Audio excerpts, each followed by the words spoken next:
Hi guys, आप लोग कैसे हैं। मैं मोहम्मद मिकाइल अंसारी और आप लोगों का मेरे इस यूट्यूब चैनल स्टडी मित्र मिकाइल में वेलकम है। दोस्तों, जैसा कि हम लोगों ने शुरू किया है how to translate into English, जो कि ट्रांसलेशन की बहुत ही अच्छी बुक है और जो हमें हिंदी से इंग्लिश में ट्रांसलेट करने सिखाती है। और दोस्तों, यह बुक आरपी सिन्हा के द्वारा लिखी गई है और अभी जो हमारा चल रहा है चैप्टर 25 और इसमें जो स्ट्रक्चर नंबर है 5 और जो इस चैप्टर का टॉपिक है दोस्तों कार्य, यानी काम करने के कारण, करने या ना करने, होने या ना होने का कारण, काउज, और उसका परिणाम यानी कि उसका रिजल्ट। तो दो तरह का इसमें बातें होती है दोस्तों, एक कोई काउज हो, दूसरा उसका रिजल्ट हो।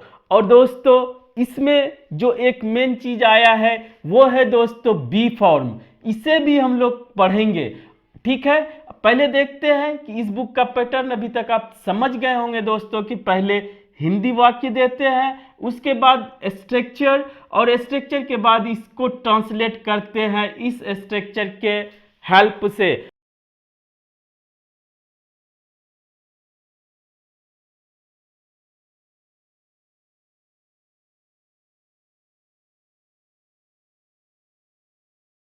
और दोस्तों, इसके साथ साथ जो इसमें एक्स्ट्रा कंसेप्ट यूज होता है उसे भी डिस्कस करके आपके लिए आसान कर देते हैं, ताकि आप आसानी से सोल्व कर सके, समझ सके और इसे अपने इंग्लिश लैंग्वेज को इम्प्रूव कर सके दोस्तों। तो आइए चलते हैं, शुरू करते हैं कि इसमें क्या क्या है। और हाँ दोस्तों, अगर इस चैनल पे नए हैं और इस वीडियो को पहली बार देख रहे हैं तो प्लीज़ इस वीडियो को लाइक के साथ साथ इस चैनल को भी सब्सक्राइब जरूर करें दोस्तों। इसके लिए आपको एडवांस में बहुत बहुत शुक्रिया।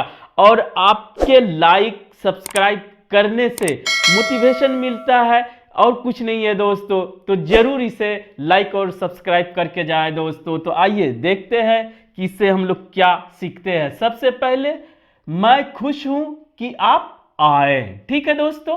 पहला जो दो बातें हैं, मैं खुश हूं एक, और दूसरा आप आए, जुड़ा हुआ है किससे, की से, ठीक है हिंदी में। दूसरा, मुझे दुख है, मुझे दुख है, और उसके बाद वह नहीं आ सकता, जुड़ा हुआ है किससे, की से, ठीक है। हमें गौरव है, यानी हमें प्राउड है, की तो है हमारा, हम भारत के नागरिक हैं, की से जुड़ा हुआ है, ठीक है दोस्तों। मैं निराश हूं, वह अच्छा नहीं कर सका, क्यों, कि वह अच्छा नहीं कर सका। तो इसमें दो पार्ट है दोस्तों। हिंदी में फर्स्ट पार्ट से पता चलता है इसका रिजल्ट क्या, ठीक है, और दूसरे पार्ट से उसका कारण, कि इसे परिणाम, चाहे खुशी हो चाहे दुख हो, उसके कारण क्या है, काउस क्या है। तो ये और दोनों जुड़ा हुआ रहता है दोस्तों की से। ये इंग्लिश में कंजंक्शन होता है, ठीक है दोस्तों। और यहां पर दो तरह से आप बोल सकते हैं, मुझे खुशी है या मैं खुश हूं, मैं दुखी हूं या मुझे दुख है, ठीक है। तो इस तरह से आप दो तरह से बोल सकते हैं, लेकिन दोनों तरीके से आप हिंदी में बोले, इंग्लिश में एक ही तरह से आप बना सकते हैं, ठीक है दोस्तों। तो पहला जिसके बारे में कहा जा रहा है वो सब्जेक्ट हमारा आएगा, क्लियर, ये पहले से भी करते हुए आ रहा है। उसके बाद दोस्तों बी फॉर्म, बी फॉर्म क्या होता है जस्ट हम लोग देखेंगे। उसके बाद इस स्ट्रक्चर में हमारा एडजेक्टिव आएगा, ठीक है, एक पार्ट कंप्लीट, जो कि हमारा रिजल्ट दिखा रहा है, ठीक है दोस्तों। दूसरा, की का इंग्लिश दैट, ये एक कंजंक्शन है, ठीक है, की के लिए यूज होता है। और दोस्तों आगे जो हमारा है अदर स्टेटमेंट्स, अदर स्टेटमेंट्स, चूंकि अदर के बाद हमारा जो भी होता है प्लूरल फॉर्म आता है दोस्तों। अदर स्टेटमेंट्स में हम लोग क्या करेंगे, वहां पर जो भी दूसरा हमारा आएगा, और ये सब टेंस या किसी सिचुएशन कंडीशन के अकॉर्डिंग होगा। तो वो डिफरेंट डिफरेंट होगा, इसीलिए दोस्तों इसको अदर, और ये इसे क्लाउज भी बोलेंगे दोस्तों। और क्लाउज ये एडवर्बियल क्लाउज होता है, या आप ये समझिए अपने बातों में कि यहां पर दूसरा स्टेटमेंट को रखना है या एक अलग सेंटेंस ही रखना है सिचुएशन कंडीशन के अकॉर्डिंग। अब आइए दोस्तों बी फॉर्म को देख लेते हैं, फिर आसान हो जाएगा हमारा बनाना। बी फॉर्म में दोस्तों अगर प्रेजेंट की बात करें तो प्रेजेंट में इज कैपिटल या स्मॉल ए लिखते हैं, एम या आर आता है दोस्तों, और पास्ट में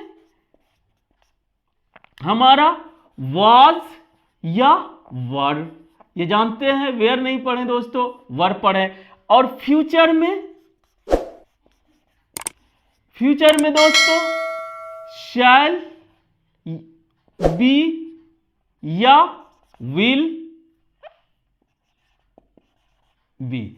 ये करता क्या है, अगर दोस्तों कोई सब्जेक्ट आता है और सब्जेक्ट के बाद बी फॉर्म का कोई भी हमारा ये वर्ब रहता है, इसे हेल्पिंग वर्ब बोला जाता है, और जब ये अकेले आता है तो इसे मेन वर्ब बोला जाता है, स्टेटिव वर्ब बोला जाता है। और ये बताता क्या है, स्टेट ऑफ बीइंग, किसी का अवस्था स्थिति, कोई एक्शन नहीं बताता है, इसे गौर से सुने। और दोस्तों जब ये प्रेजेंट में आता है और इसके बाद कोई भी मेन वर्ब नहीं होता है तो यही मेन वर्ब होता है, और दोस्तों ये स्टेट ऑफ बीइंग यानी कि अवस्था बताता है, एक्शन नहीं बताता है। क्लियर? और ये पास्ट में और ये फ्यूचर में, ठीक है। तो इसका मतलब क्या होता है, कोई सब्जेक्ट आया उसके बाद अगर एक की बात करता है तो इज, और आई के साथ सिर्फ प्रेजेंट में एम आता है, और एक से ज्यादा की बात करता है तो वहां पे आर, ये सब आप जानते होंगे दोस्तों। और पास्ट में एक इंक्लूडिंग आई एक की बात कर रहा हो तो वाज, और एक से ज्यादा की बात कर रहा हो तो वर्ड।